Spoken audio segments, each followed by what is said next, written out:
Hi, I'm Tim Gorski from Fort Lauderdale, Florida. I'm an independent filmmaker and animal activist. I'm here in Antarctica aboard the Sea Shepherd Farley Mowat ship, working with Captain Paul Watson and the crew to try and stop the illegal pirate whaling that's going on in Antarctica as we speak. My job on the crew is to document the action and direct action that we take against the Japanese whaling fleet who's hunting in the Antarctic whale sanctuary illegally. The word activist seems to have negative connotations in our post-9/11 world, and it's really disturbing because the word activist really means one who cares enough to take action, to stand up against an injustice. And that's exactly what we're doing down here in Antarctica.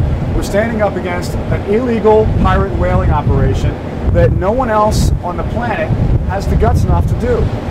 So what brought you to the Sea Shepherd? What brought me to the Sea Shepherd? I've wanted to become a part of the Sea Shepherd for a long time.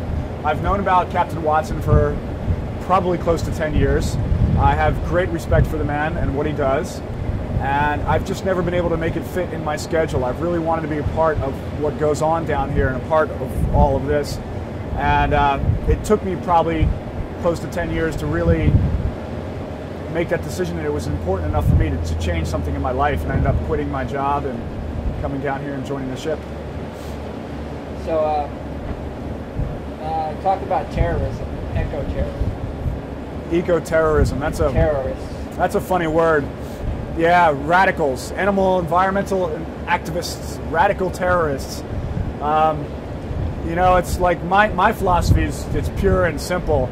It's common sense, really. Every animal with legs deserves the right to walk or run. Every animal with wings deserves the right to fly, and every animal with fins deserves the right to swim. And I don't think that's so radical, and I don't think people who are out protecting those rights should be considered terrorists. And of course, obviously the people on this ship are not terrorists. They're some of the most compassionate, warm, friendly, kind, and generous people you'll ever meet, and they're all volunteers on this ship as well, which to me that really says something. You can call us eco-terrorists all they want. Our grandchildren, once we win this battle, are going to be calling us eco-heroes. Bottom line, we're protecting the planet. We're out here to preserve what we have left. I mean, we've already decimated and massacred thousands of species of animals and plants on this planet, and it's about time somebody stepped up to the plate to protect them. And that's why I'm here with the Sea Shepherd. I believe in what they do. Now, are you facing any fears or demons on this trip? Do you? I have a fear of water, yeah, definitely, and it's something that I've had for a long time.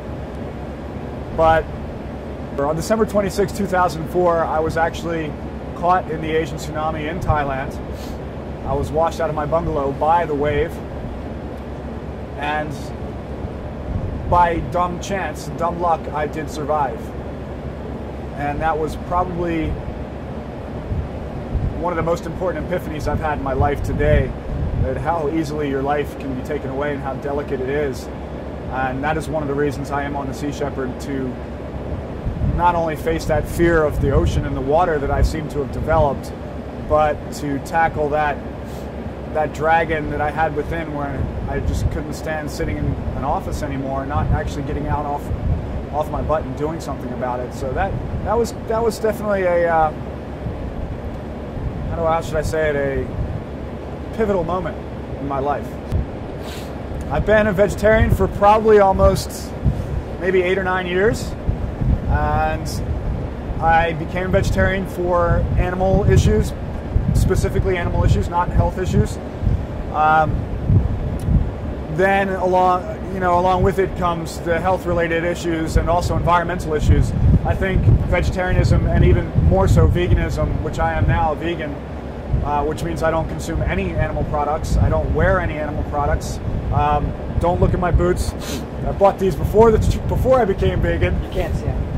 I don't eat any animal products. I don't wear any animal products, and I think it makes for a better environment, because I think our biggest problem we face today is human overpopulation, and it's not so much the consumption of meat. I don't have a problem per se with meat eaters, but I have a problem with the industry that turns animals into machines without feeling.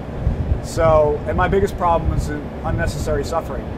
So that's why I chose a vegan diet. I don't want to contribute to that machine and the unnecessary suffering. It's as simple as that. There's danger in everything you do. You know, you're endangering your life when you get in your car.